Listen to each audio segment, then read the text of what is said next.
And so earlier today, Kevin Porter Jr. was officially traded from the Houston Rockets to the Oklahoma City Thunder. The Houston Rockets are trading Kevin Porter Jr. and 2 second-round picks to the Oklahoma City Thunder, who are waiving Porter Jr. immediately. Thunder are sending Rockets Victor Oladipo and Jeremy Robinson-Earl in the transaction. According to Woj, the Thunder are acquiring a 2027 second via Minnesota, 2028 second via Milwaukee in the deal. Porter Jr. is facing charges based on an incident with his girlfriend. OKC is essentially buying the 2 picks and releasing Porter Jr.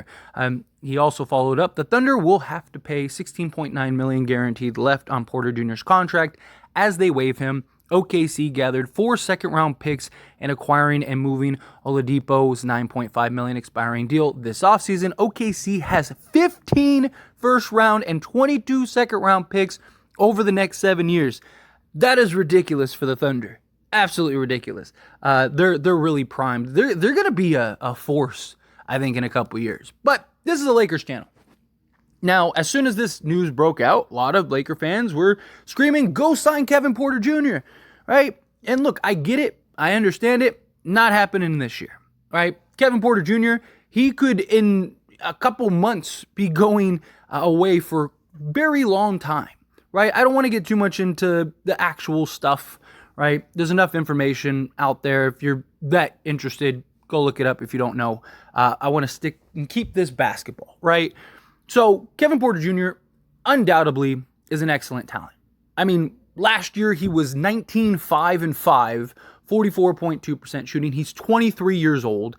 This is a guy that has all the potential to be like a star in this league. He's shown some real flashes. He's got great size, great length. He's got like a 6'9" wingspan. He's got crazy athleticism, all the tools that you want for a young, on the rise type player and talent, right? From the field goal percentage, like I said, he's around 44%. 3-point percentage, last season, he was just under 37%, and the year prior to that, he was at 37.5%. So he's taking great strides, even in 3-point percentage on 6.5 attempts per game. He's shooting 50% from 2-point range. Got an EFG of 52.2%. Good free throw shooter. Again, excellent rebounder, excellent assist maker, 1.5 steals per game, just under half a block per game, 3.2 turnovers, 20 points. So this is a guy that can make an impact on pretty much any roster. Now, as far as the Lakers go, again, it's not happening this season, but let's assume he's a professional public figure that has millions of dollars. We usually know how these type of things go. Very likely he's not going to see jail time. Very likely he is going to have this go away, whether it's, an undisclosed amount or whatever, right? Again, I'm just speculating here, just based on the history of these types of things, right? So if that happens, then he would be a free agent and he could be picked up by anybody.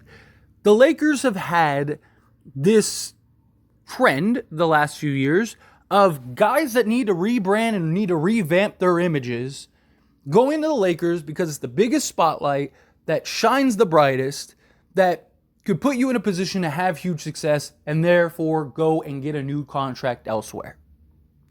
If he does get through all this, which, if I'm not mistaken, one of the charges was already dropped, but he's still facing 2 more, I believe. So he's got some stuff that he's going through, right? But if he does beat this, teams are going to be very reluctant to give him a contract, and especially a long-term deal. I don't see anybody willing to give him long-term money. He's going to be that guy that's going to have to come in, earn a contract, may take a couple years even, where he's going to have to go and, basically play on vet minimum deals for probably a year or two, show that he can be on his best behavior, and then that team somewhere may end up saying, all right, fine, we've seen enough, let's go get him. Or you get that team that is of desperation, right? Now, I could see the Lakers saying, you know what, that could be, he's an option, young talent, come here, prove himself, sign him to a vet minimum, non-guaranteed deal. If it works, brilliant, right? If he can stay out of trouble and get his life right and, get through to just being a better man, then I think that he could have longevity success. And then from a basketball standpoint, it's the Lakers' gain. Now, I understand from an ethics standpoint, right? But we've seen plenty of athletes do this thing that he's being accused of, things worse. I mean, we've seen celebrities and actors and all kinds of stuff. And I'm not saying it's right. It's definitely not. But when you're talented and you are gifted enough at something, that usually tends to be an afterthought for many, right? Like you think of many artists that have done things, and whether it's musicians, athletes, actors, whomever, eventually people stop caring when they start doing and giving production.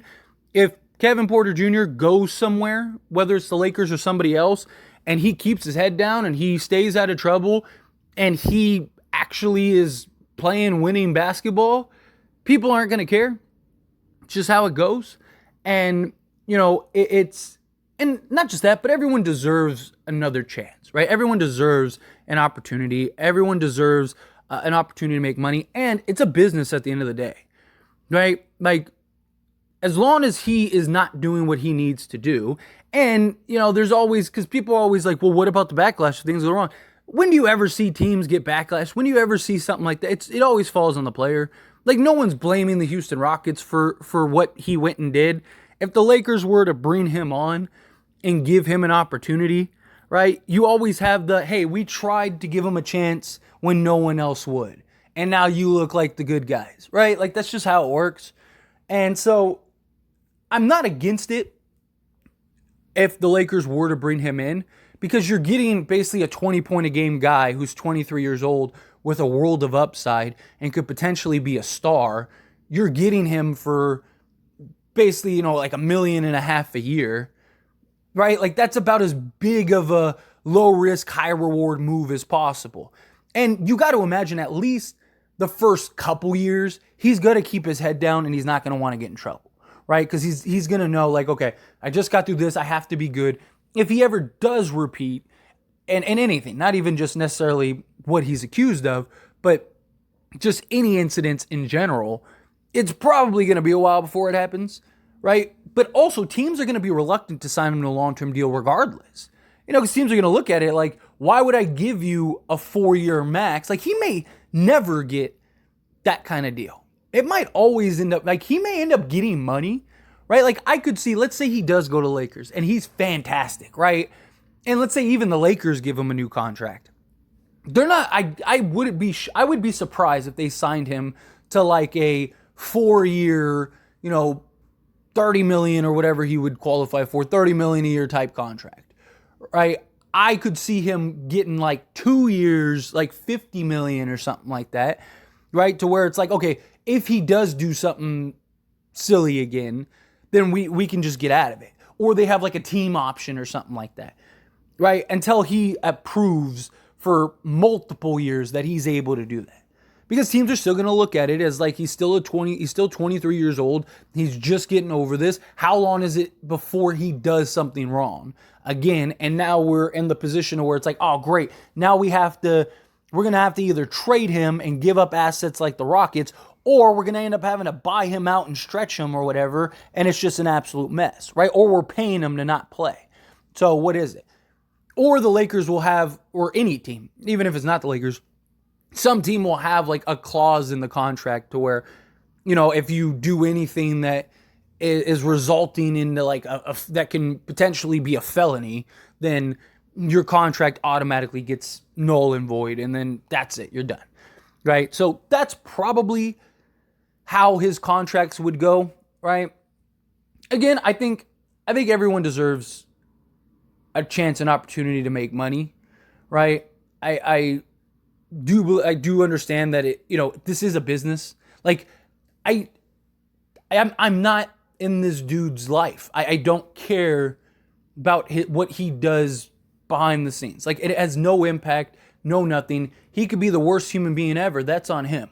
What does he do on the basketball court, right? Like, sometimes people need to understand you got to remove the art from the artist, right? And I feel like a lot of people can't distinguish that at times, right? Oh, this person is a terrible human being, so therefore their art sucks. And it's like, well, their art doesn't suck. They just suck, right? Like, again, there's two different things. You know, like somebody can make good music and be a terrible person, and you still like their music, right? Like somebody can make a good movie and they be a terrible person and you like their movie, right? Like it doesn't take away from the art, right? So Kevin Porter Jr. is an excellent basketball player, and if he can help the Lakers win an NBA championship, then I'm cool with his art. If he could be the worst human being ever, I don't care. Like I'm not interested in his personal life. I'm not interested to know what he does every Wednesday. I care less about all that stuff. If he's dumb enough to end up putting himself away for life, then that's on him. Then he's an idiot and he deserves it, right? Like, I don't care. Like, it doesn't impact me. Lakers will find somebody else, right? But like, if you have the option there from just a pure basketball and business standpoint, he makes a lot of sense for the Lakers. Again, not this year. Get the idea of him this year out of your head. Right? I see a lot of people sign him up now. It's not happening. No team is signing him this year. Next offseason, it's very possible that if he beats all this stuff, whether, again, he pays a bunch of money and it goes away or whatever ends up happening, right?